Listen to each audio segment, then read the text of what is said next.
A doctor pulled a quiet man into a hospital hallway, lowered her voice, and told him to leave the building and divorce his wife. And what happened next dismantled an entire family's empire, piece by piece, from the ground up. This is the story of a man who spent 8 years being called the Yard Man by the family he married into. A man they dismissed, diminished, and never once looked at closely enough to see what he was actually holding. His wife was in labor down the hall. The baby wasn't his. And the land her family had staked their entire legacy on, the deal they'd been chasing for 2 years, the project they'd already collected millions in investor money to close, belonged to him. Every square foot of it had belonged to him the whole time. They built their future on ground he owned, and they never thought to ask whose name was on the deed. So what does a man do when he discovers that the family who spent years treating him like he was nothing has unknowingly handed him everything he needs to take them apart? If this story already has your attention, hit that like button right now and subscribe so you never miss what we bring to this channel. And we want to hear from you. Drop your city in the comments below. Where are you watching from today? And let's see how far this community reaches. Now let me take you back to where this all started. To a Tuesday morning in Charlotte, North Carolina, and a man driving to the hospital with flowers on the passenger seat, passing a sign he'd seen 100 times but never once understood. Calvin had taken Beatty's Ford Road that morning, the way he always did when he was running a few minutes behind, cutting through the west side where the streets were familiar enough to drive without thinking.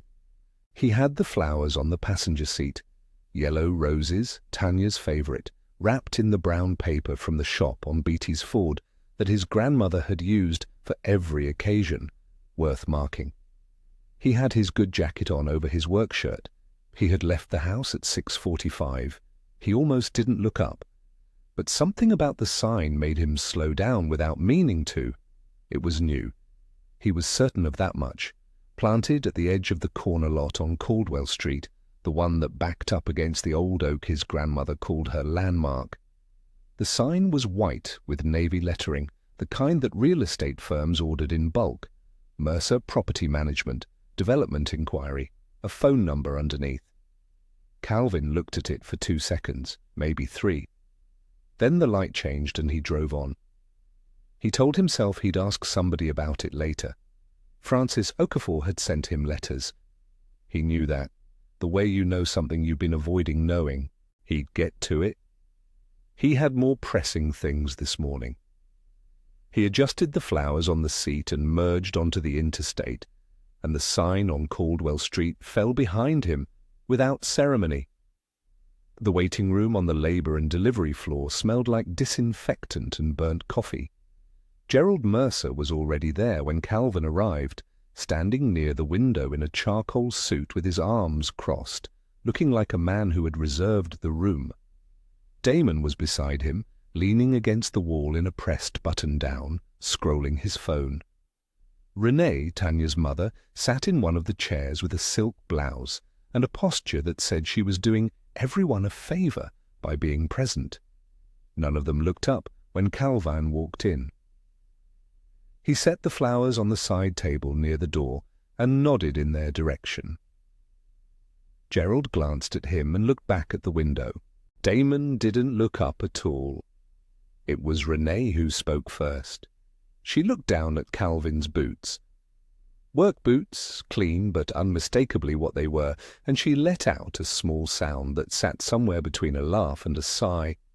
"You came from a job site?" she said. Not quite a question.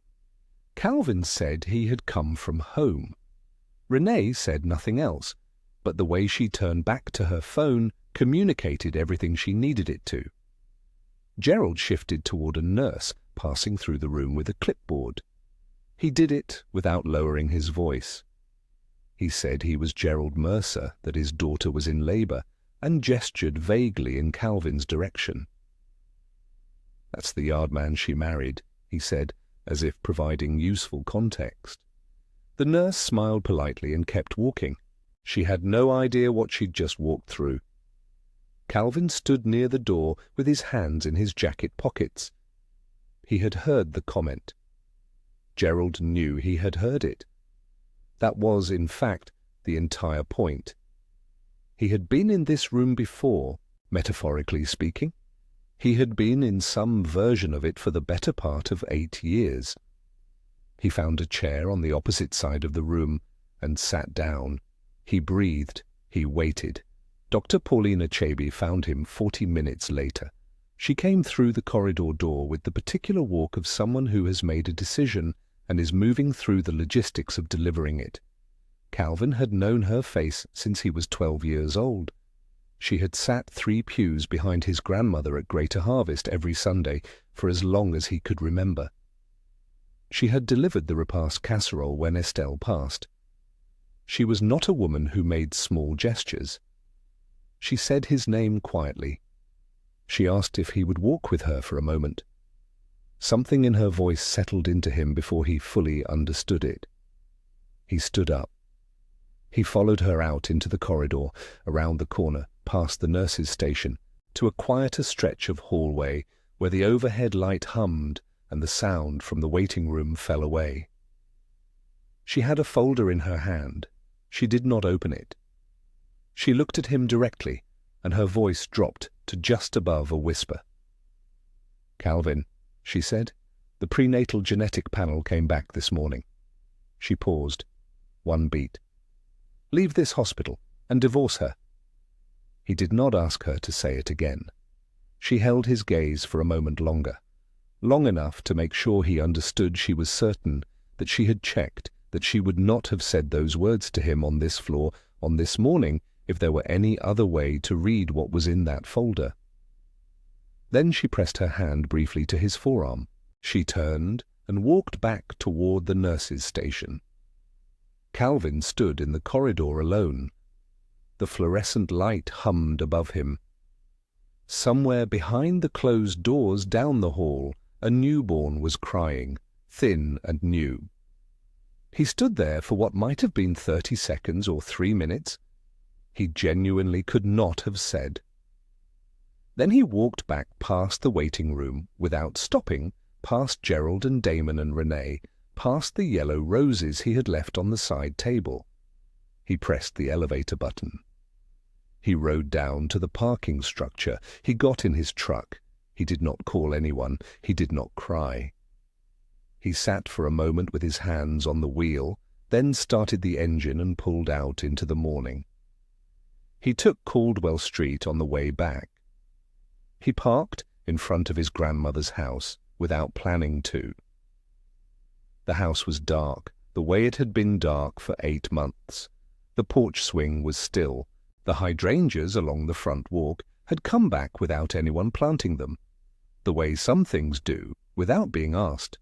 He sat there with the windows down and the engine off. The Mercer Property Management sign was visible from the driveway, staked into the corner lot 20 yards away, navy lettering catching the morning light. Calvin looked at it for a long time. He still didn't know what it meant. Not yet. But for the first time since he had parked here 8 months ago after his grandmother's funeral, he felt something shift, quiet and subterranean, the way the ground moves before you hear anything, like something underneath was waking up. The house held its silence. And, somewhere inside it, in a lockbox that had been waiting on him, the deed to everything was already written in his name. To understand what Calvin Osei had endured, you had to go back further than that hospital waiting room. You had to go back 8 years to a man with $3,200 in a checking account, 1 second-hand truck, and a contract to maintain the grounds at a small office park on the south side of Charlotte. That was where Osei Green Services began, not with investors, not with a business plan. With Calvin waking up at 4:45 every morning, loading his equipment in the dark, and driving to whatever job was on the schedule before the sun had fully committed to the day. He built it the way his grandmother had always told him to build anything worth having. Quietly, consistently, without announcing it to people who hadn't asked. By the end of the second year, he had 3 contracts. By the fourth, he had 6 employees. By the time he met Tanya Mercer at a cookout in the Wingate neighborhood on a Saturday afternoon in late June, O.C. Green Services had 12 people on the payroll and a reputation on the West Side for showing up on time and doing the work right. Tanya had come over to him. That was important, not because it meant something it didn't, but because it was true, and the truth of it got buried later under years of her family's version of events. She had seen him standing near the fence with a plate of food, talking to the host's brother about equipment maintenance, and she had walked over and introduced herself. She was bright and pretty and laughed easily, and Calvin had been quietly taken with her from the first conversation. They dated for 11 months. He proposed on the porch of his grandmother's house on Caldwell Street, and Estelle had come to the door with sweet tea and said nothing except that the ring was a good size. The Mercer family's opinion arrived later. Gerald Mercer shook Calvin's hand at the first dinner and smiled with his mouth only. He asked Calvin what he did, and when Calvin told him, something behind Gerald's eyes finished making up its mind. From that point forward, the contempt was not hidden. It was simply dressed up. Gerald called it honesty. He called it standards. He called it wanting the best for his daughter. What he called Calvin at a dinner table, with 6 people present, was a man who cut grass for a living. Tanya laughed. She said her father was joking. She passed the rolls. Calvin ate his food and said nothing. That was the architecture of the next 8 years. Gerald would make a comment, Tanya would smooth it over, Calvin would absorb it and return to work. It was a rhythm they had all settled into, each playing their role so consistently that it started to feel like the natural order of things. Damon was worse in some ways because he was less careful about it. At a family gathering the Christmas before the wedding, he had pulled Calvin aside near the back porch with a beer in his hand and said it plainly, that Tanya could have done better, that the family had expected more for her, and that Calvin should understand what he was walking into. He said it the way men say things they want to claim later as advice. Calvin looked at him for a moment and then went back inside. The rehearsal dinner toast was the one people still remembered. Gerald stood up with a glass of champagne and spoke for 4 minutes about the Mercer family's legacy in Charlotte's real estate community. He spoke about Tanya's accomplishments, her education, her potential. He mentioned Calvin once, near the end, as the man Tanya had chosen, and the particular silence that followed made 3 people at Calvin's table look at their plates. Tanya squeezed Calvin's hand under the table. He squeezed back. He smiled. He told himself it didn't matter. Through all of it, there was Estelle. She came to the wedding in a blue dress she had bought at the shop on Beatty's Ford Road and pressed herself. She watched the ceremony with the particular stillness of a woman who had seen enough of life to know what she was looking at. She didn't say much about the Mercers, not directly, but once, about a year into the marriage, she had taken Calvin's face in both her hands in the kitchen of the Caldwell Street house and said, "Baby, you are not what they think you are, and one day that's going to matter." He didn't know what she meant then. He wasn't ready to know. Estelle Osei died on a Wednesday morning in November, quietly, in her own bed, the way she had apparently arranged for most things in her life. The funeral was at Greater Harvest, the same church she had attended for 41 years, and the pews were full. Calvin sat in the front row in his best suit and held himself together with both hands on the inside. The Mercer family did not come. Tanya said they had a prior engagement. She said she was sorry. She sat beside him at the service, and he was grateful for that much. And he did not say anything about the people who were absent. He buried his grandmother on a Thursday and went back to work on Monday. Francis Okafor sent him a letter about the estate 2 weeks later. He put it in his glove compartment and told himself he would deal with it soon. He did not deal with it soon. He worked. He came home. He watched Tanya grow quieter in ways he could not name, and louder in ways that had nothing to do with him. He told himself it was grief. He told himself a lot of things that were easier than the alternative. Francis sent a second letter in March. He put that one in the glove compartment too. The third arrived in September, and he found all three of them together on the morning he drove to Carolina's medical center with yellow roses on the passenger seat, still unopened, sitting right where he had left them. He had meant to get to it. He just hadn't gotten there yet. He sat on that porch for a long time. The street was quiet in the way that streets in older neighborhoods get quiet in the morning. Not empty, just slow. People moving with the particular unhurried purpose of folks who have lived in the same place long enough to stop performing urgency. A neighbor 3 houses down was sweeping her front steps. A man walked a dog past the end of the driveway without looking up. The Mercer sign stood at the edge of the corner lot, catching the light, meaning nothing to Calvin yet. He pulled the 3 letters from his jacket pocket. He had brought them from the truck without fully deciding to. He opened the most recent one first. Francis Okafor. Okafor Estate Law. Uptown Charlotte. Regarding the estate of Estelle Marie Osei. A request for him to make contact at his earliest convenience regarding matters of some significance to the trust. He sat with that for a moment. Then he took out his phone and called the number. She answered on the second ring, and her voice was exactly what he needed in that moment. Steady, professional, no performance of surprise that he was finally calling. She said she was glad to hear from him. She said she had time Thursday morning if he could come in. He said he could. He hung up and looked at the sign one more time. Thursday came grey and still, the kind of Charlotte morning that couldn't decide between autumn and winter. Calvin parked on the street outside a clean brick building on North Tryon and took the elevator to the 4th floor. The office of Okafor Estate Law was quiet and ordered, dark wood, framed degrees, the faint smell of coffee from somewhere down the hall. A young woman at the front desk brought him water without being asked.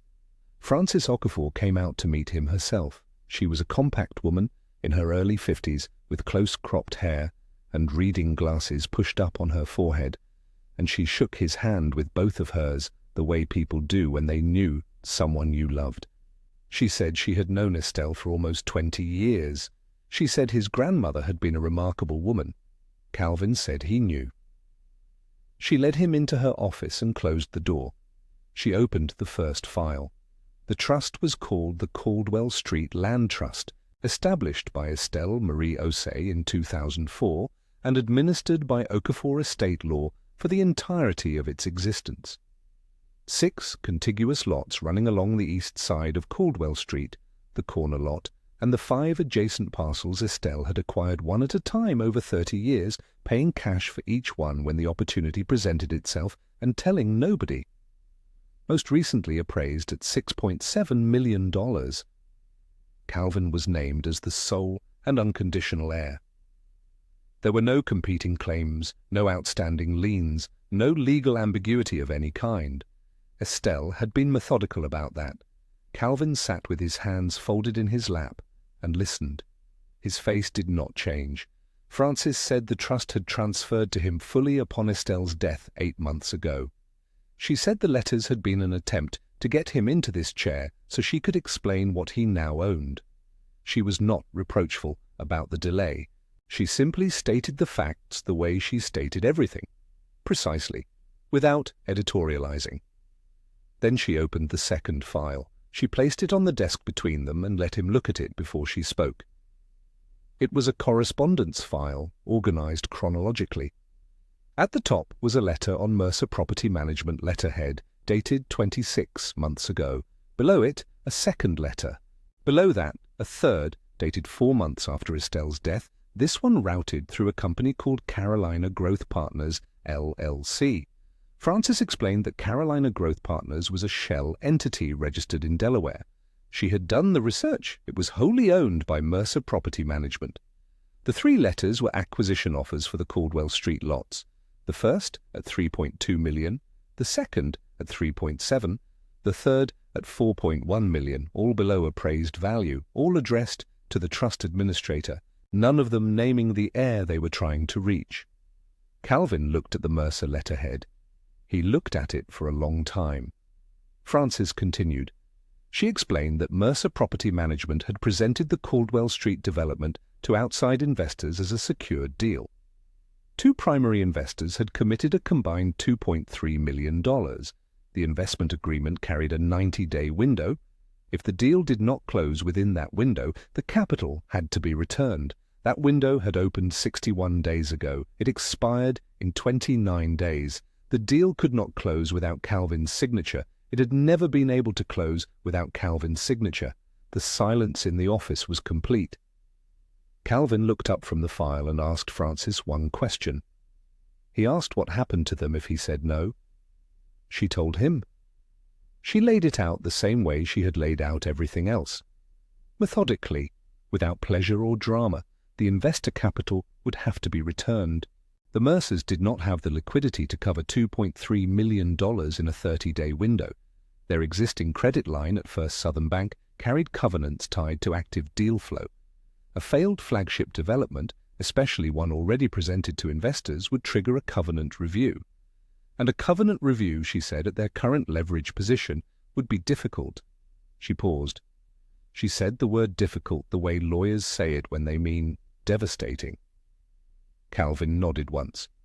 He thanked her and shook her hand and took the elevator back down to the street. He sat in his truck for several minutes with the engine off. Outside, Charlotte moved around him. The foot traffic on North Tryon, a delivery truck pulling away from the curb, a woman on her phone walking fast in heels. He was not angry. That was the thing that would have surprised people who knew what he had just heard. He was not shaking. He was not making calls.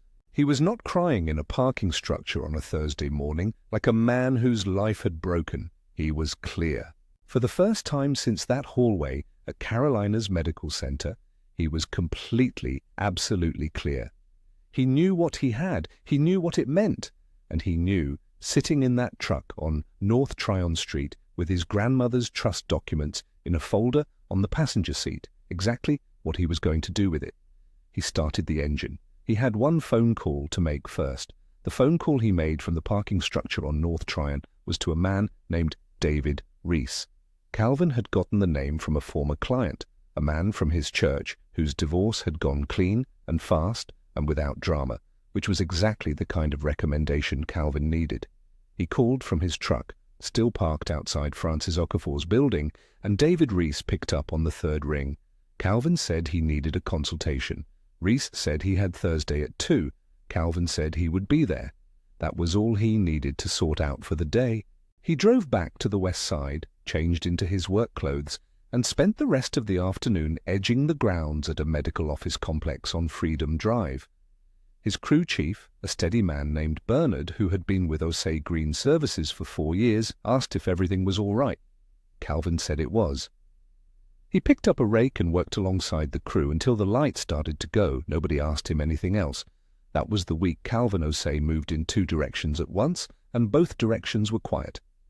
David Reese was a compact man with a measured way of speaking and an office full of orderly files that suggested he had never once been surprised by anything a client told him.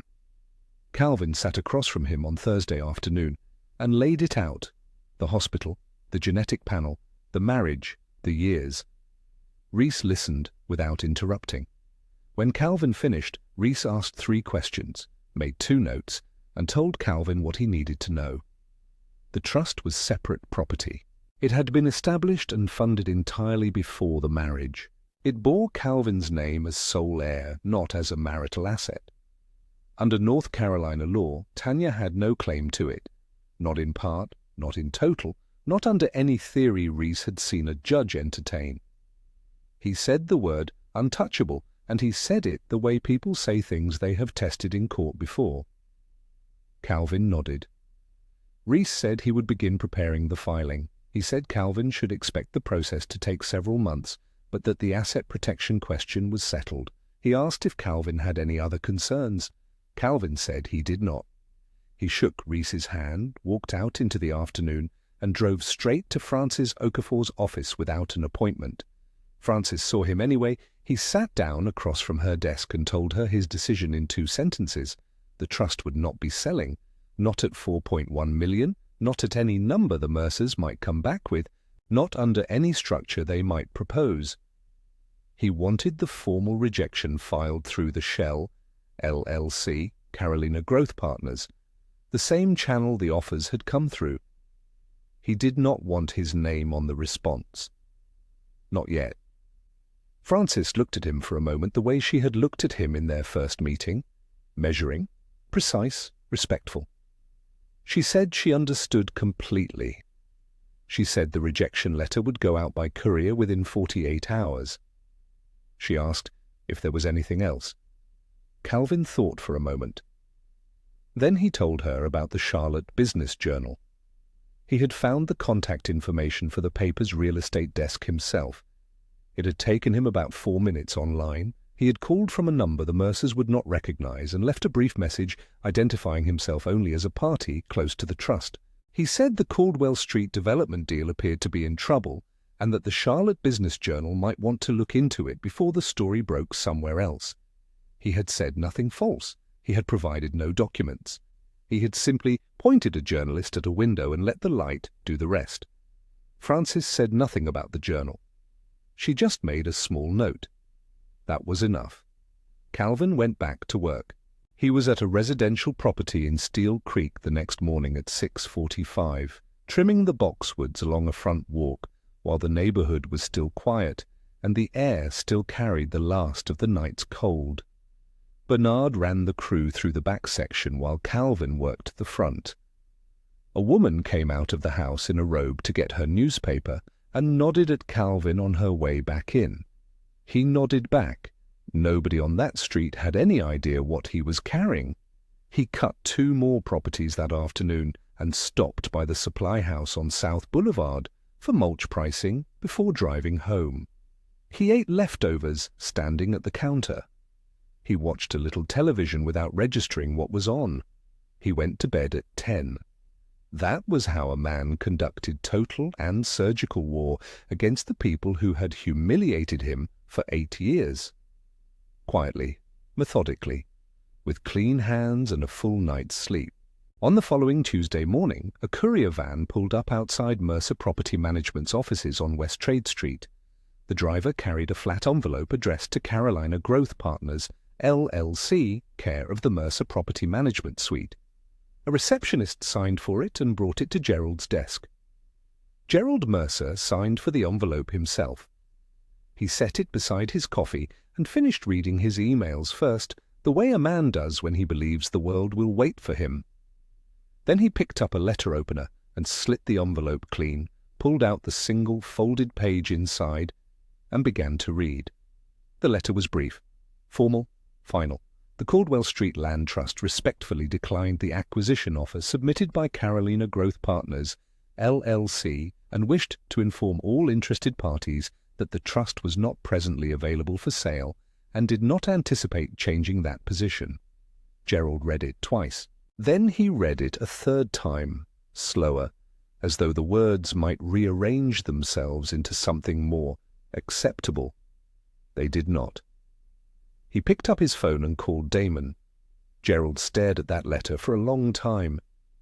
Then he called Damon. The call lasted 11 minutes. Gerald's voice started controlled and ended loud. Damon drove to the West Trade Street office within the hour, and they sat behind a closed door while Gerald read the letter aloud twice, as though hearing it spoken would change what it said. It did not change what it said. The trust was not selling. The deal was dead. Gerald called Frances Okafor's office that same afternoon. The woman who answered was professional and unhurried. She said Attorney Okafor was unavailable and asked if he would like to leave a message. Gerald left a message. Frances did not call back that day. She did not call back the next day either. A second call from Damon the following morning received the same courteous silence. The trust administrator was not engaging. Gerald shifted to the investors. He called Raymond Polk first, a commercial developer out of Raleigh who had committed $800,000 to the Caldwell Street project. Gerald's voice was smooth when he opened the call. He said there had been a complication with the land acquisition, that he expected it to resolve, that he simply needed a short extension on the investment window. Raymond Polk let him finish. Then Raymond Polk said no. He said the agreement was clear, that the 30-day return clause was not negotiable, and that he expected his capital back within the month. Gerald called his second investor immediately after. That call went worse. The second investor, a woman named Patricia Gaines, who ran a private equity fund out of uptown Charlotte, had already spoken to Raymond Polk.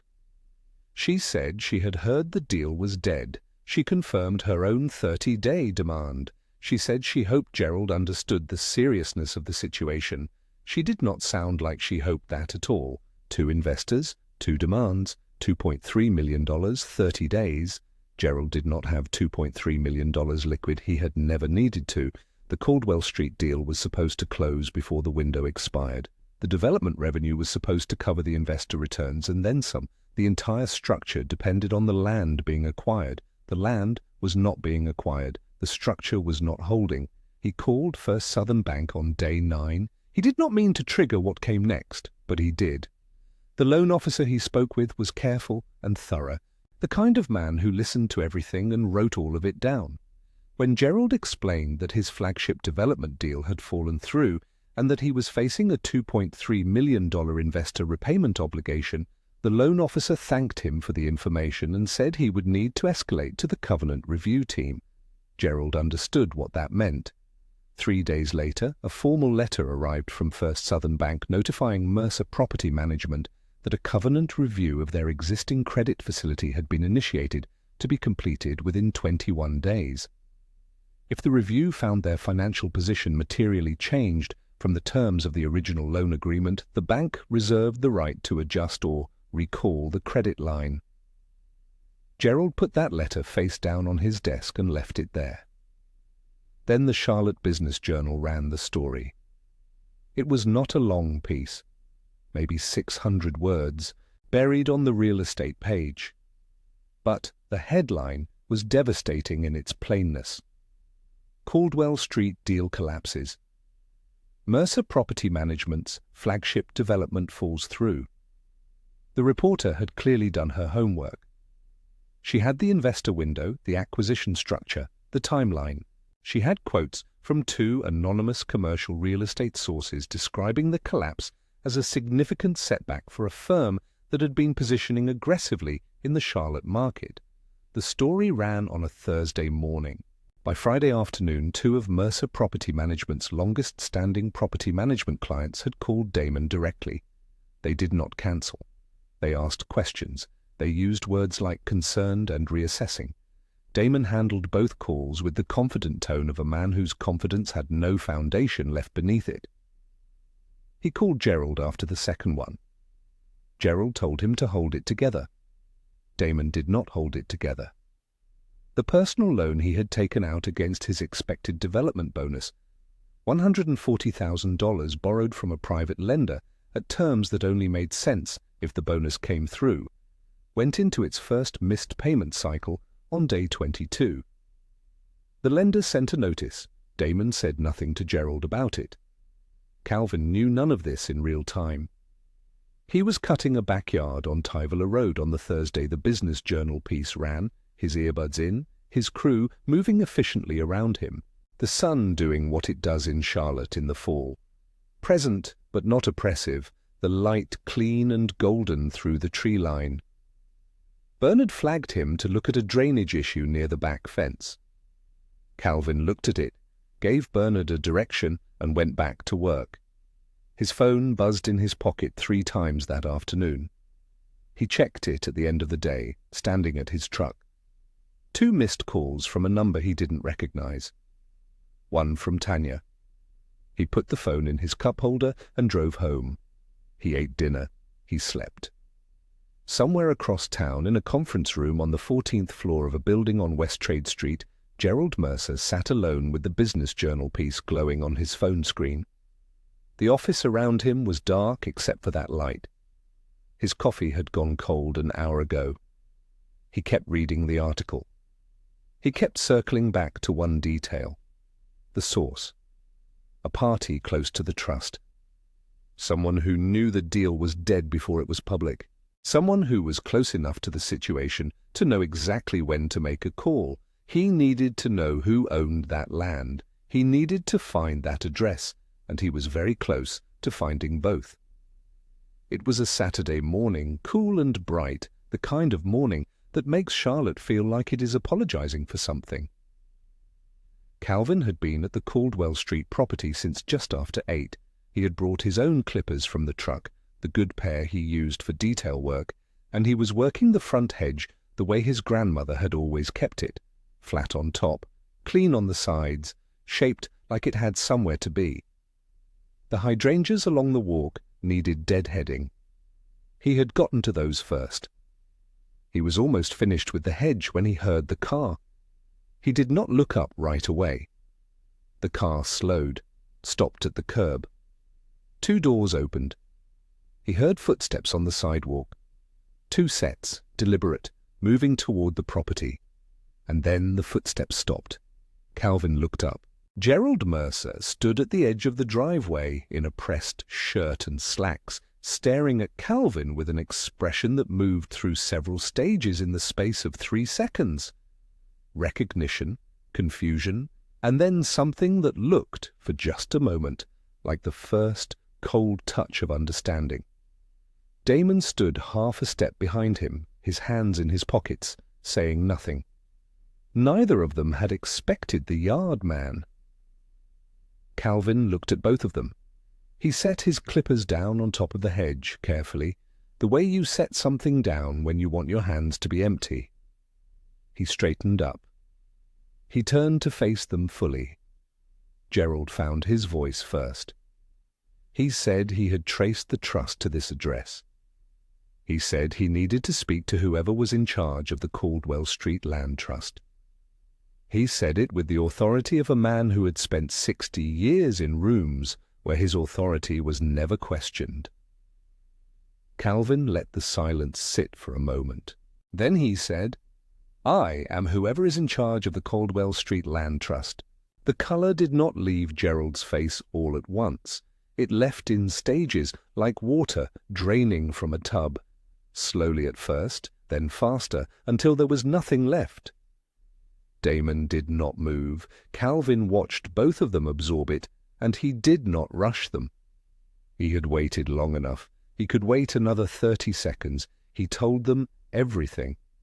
He told it the way Francis had told it to him, methodically, without heat, naming every number and every date.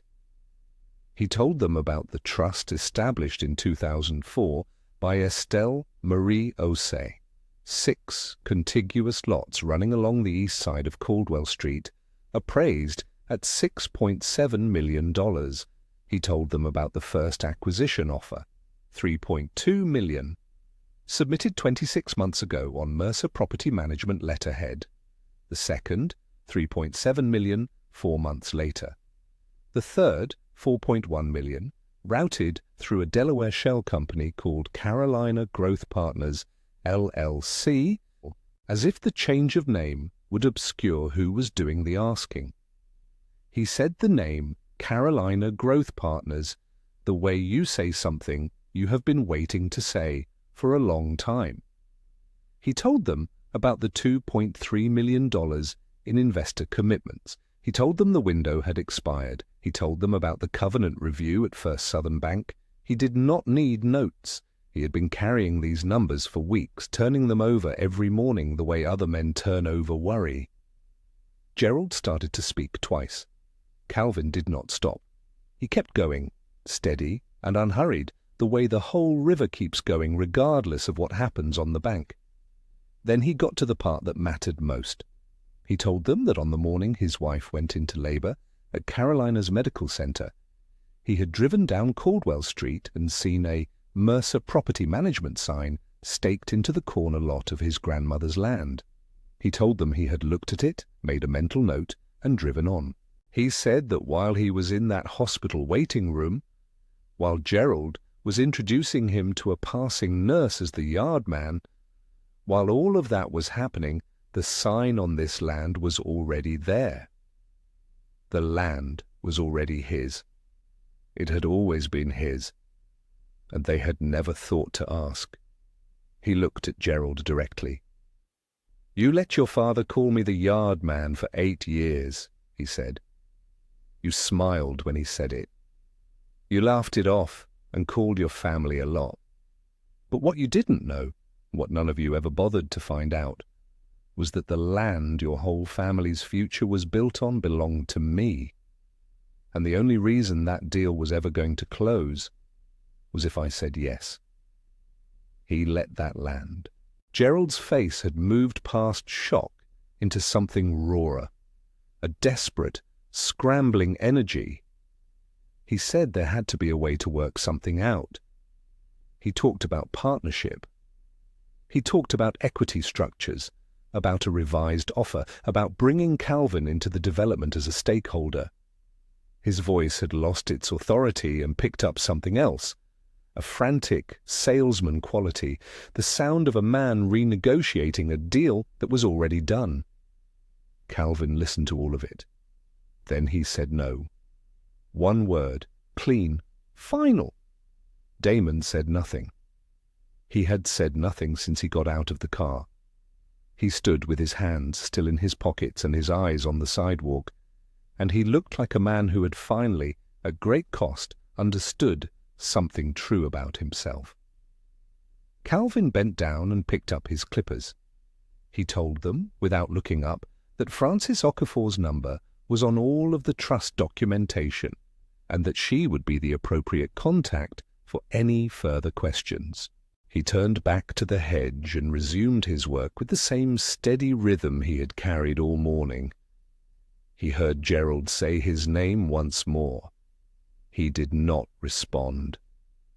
After a long moment, the footsteps moved back down the driveway. The car doors closed. The engine started. He listened to it pull away from the curb and disappear down Caldwell Street. Calvin finished the hedge. He stepped back and looked at it. It was level. It was clean. It was exactly the way Estelle had always kept it. He picked up his tools and went to work on the hydrangeas. That was the last time Calvin Osei spoke to any member of the Mercer family. 18 months is a long time. Long enough for the truth to finish its work. The divorce was finalized on a Thursday morning in family court, presided over by Judge Eleanor Whitby, who reviewed the asset documentation with the efficiency of a woman who had seen every variation of this story and had no patience for delay. The Caldwell Street Land Trust was ruled separate property, inherited, predating the marriage, entirely outside the marital estate. Tanya received nothing from it. David Reese shook Calvin's hand on the courthouse steps afterward, and that was the end of that chapter. The paternity matter resolved itself in family court 3 months later. The biological father was identified. He was a man Tanya had known through the Mercer family's professional circle, someone who had attended the same industry events, sat at the same tables, moved in the same orbit that Calvin had always been considered too small to enter. The irony was not lost on anyone who knew the full story, though very few people did. Gerald Mercer spent the better part of those 18 months in the painful, humiliating arithmetic of a man trying to make numbers work that would not work. The investor repayment of $2.3 million could not be covered by operations. It could not be covered by reserves. What it could be covered by was a distressed sale. The full Mercer Property Management client portfolio, decades of contracts and relationships, sold at a fraction of its built value to a competing firm that had been quietly circling for months. Gerald signed the paperwork in an office that was not his own, in a building on South Boulevard, on a Tuesday that nobody marked. The Mercer name was effectively retired from Charlotte commercial real estate. Damon landed at a mid-sized property management company on the East Side, taking a salaried position that carried none of the authority he had spent 34 years performing. He showed up. He did his work. Nobody called him to discuss strategy. Nobody asked his opinion on acquisitions. He was, for the first time in his adult life, simply an employee, and the adjustment was visible on him like weather. Tanya rebuilt quietly and separately, which was her right. Calvin did not follow her progress and did not need to. Calvin did not sell the lots. That was the decision people found hardest to understand when they eventually heard pieces of the story. $6.7 million sitting in 6 contiguous lots on the west side, and the man who owned them chose not to liquidate. His crew chief Bernard asked him about it once, carefully, over coffee at the supply house on South Boulevard. Calvin told him he had a different idea for the land. Bernard nodded and asked no further questions, because he had worked with Calvin long enough to know that when Calvin said he had an idea, the idea was already fully formed, and the conversation was just courtesy. The Estelle Osei Mixed-Use Community Center broke ground on a Wednesday morning in late October, under a sky the color of pewter, with the particular cold that comes off the Carolina Piedmont before the real winter settles in. The ceremony was modest. No stage, no podium, just a cluster of folding chairs, a few remarks from the Community Development Nonprofit's director, and a small crowd that included members of Greater Harvest, 2 city council representatives, and most of the Osei Green Services crew who stood together near the back in their work jackets like men who knew the value of showing up.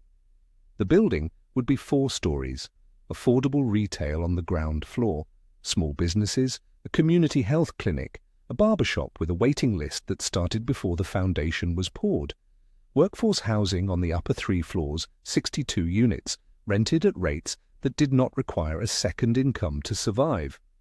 Calvin's crew held the first contracts for the exterior landscaping and site maintenance. He had written that into the development agreement personally. He was standing near the corner of the lot, a little apart from the ceremony, watching the director finish her remarks when a woman in a hard hat and a work vest came to stand beside him. She introduced herself as Adrienne. She was the structural engineer on the project, she said, and she had a question about the drainage plan along the east boundary before they broke ground. He turned to answer her. She was direct and precise and asked exactly what she needed to know, no more and no less. And when he answered, she listened the way people listen when they are actually taking in information rather than waiting for their turn to speak. When the question was settled, she reached into her vest pocket and produced a second hard hat. She held it out to him. Their eyes met, and she held his gaze for a beat longer than the job required. He noticed. He took the hard hat.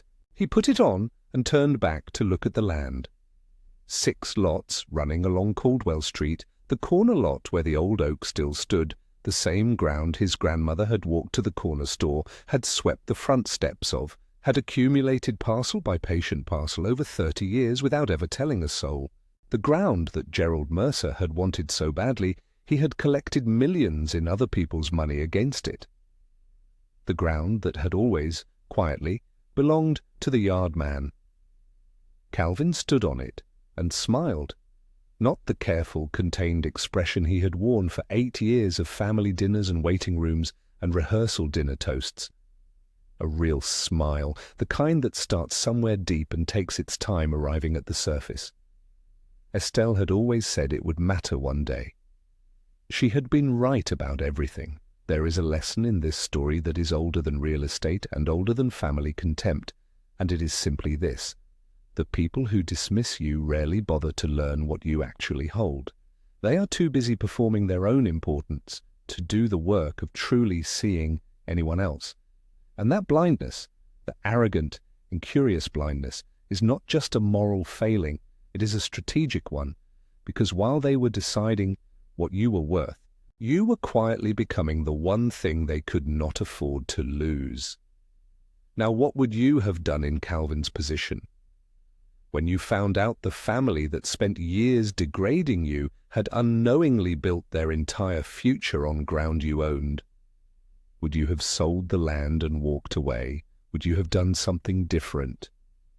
Drop your answer in the comments because I read every single one, and this community always has something worth saying. If this story moved you, hit that like button right now. It takes 1 second and it helps more people find their way to this channel. And if you are not subscribed yet, join us. We bring you stories like this every week. Stories about patience and hidden strength and the particular satisfaction of watching the truth finally arrive. I will see you in the next one.